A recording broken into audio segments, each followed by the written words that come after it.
Jesus said it's easier for a camel to pass through the eye of a needle than for a rich man to enter the kingdom of God, right?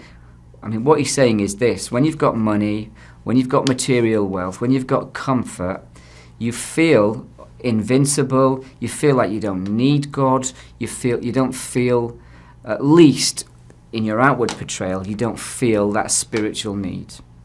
And so people become very hard, very bitter, very intellectually opposed to gospel truths.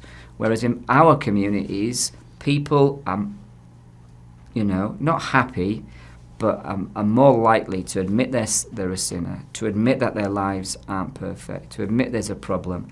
People in our communities are very supernaturalistic, so that you meet very few atheists in poor communities, economically deprived communities. People's problem isn't necessarily with God, or it can be, it's with the concept of church.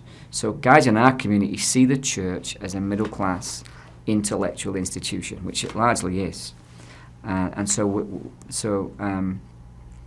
apologetically, that's the battle we're fighting. I think people in rich communities, 2 cars on the drive, a nice house, and a full bank balance, in many ways, they are much harder to reach, because all that wealth and comfort makes them think that they're invincible, makes them think that they don't need anything outside themselves. So I often say this: in many ways, my friends who work and reach and plant in these communities are in very, very hard places.